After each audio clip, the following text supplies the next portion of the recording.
Dimensions of intimacy.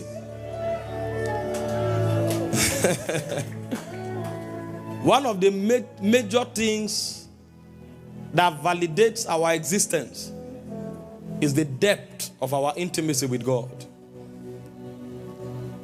You know, one of the questions I had when I started growing in God and studying the Word of God was, God is called God. He doesn't need anything to be God. So what is his gain in all of this equation, this system that he has built?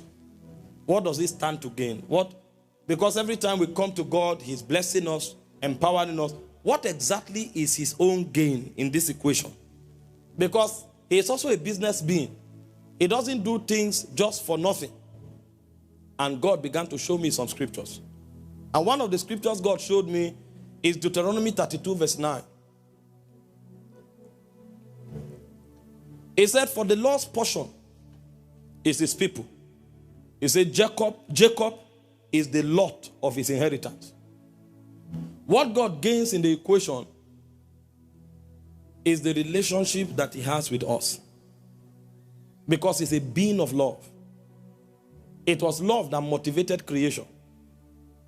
The Bible speaking in Revelation 4:11, when the elders were talking, you know, the elders are the custodians of the secrets of God. And there was something they said. They said, all things were created for thy pleasure. So God created this universe just to have intimacy with us. As he interacts with us, as he enjoys the intercourse and the intimacy that he has with us, he is fulfilled. And that is what brings validation and essence to our existence. And so intimacy is a heavy molecule in the spirit. And so any Christian that wants to make the most out of his existence must understand how to journey in the corridor of intimacy. And that is why tonight I just want to show you 3 dimensions of intimacy, because I've also come to realize that one of the major problems of Christians is that they don't understand what it means to have intimacy with God. And because they don't understand it, they don't know how to grow in their walk with God. The Bible said Enoch walked with God and was not. Now, this guy perfected intimacy so much that a point came, God said, come. He said Enoch walked with God and was not. And it's not just that he vaporized. He said God took him. This guy had known how to touch the heart of God so much that God collected him from among men and said, don't die. Come in this your form. The way you are like this, come. I want to keep you like this for eternity. You have known something. You know how to access my heart. You know where to touch to bring joy and pleasure to me. So come. You shouldn't live among men. You are a blessing to men. They don't know. Now, in the days of Enoch was the time when men were living for 900 years, 700 years. But God said, no, we can't wait until he come to heaven.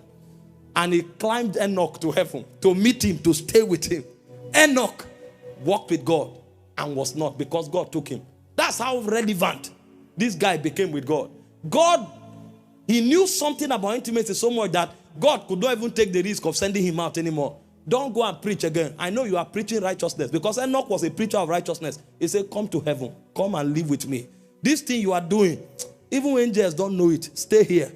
You know, hope you know the reason the elders stay with him is because they are the ones who know how to touch his heart. The Bible says day and night, they cast their crown. They fell on their faces and they say, holy, holy, holy is the Lord. When they started it, they say, get thrones. He put thrones around him and kept them there. Don't leave this throne room. Other creatures now discover that this thing is a secret. So the 4 beasts now stood day and night. So anybody who knows intimacy, God brings him close. Don't leave here. Stay here. So if you want to have access to the courts of God, to the assembly of Zion, then you must know something about intimacy.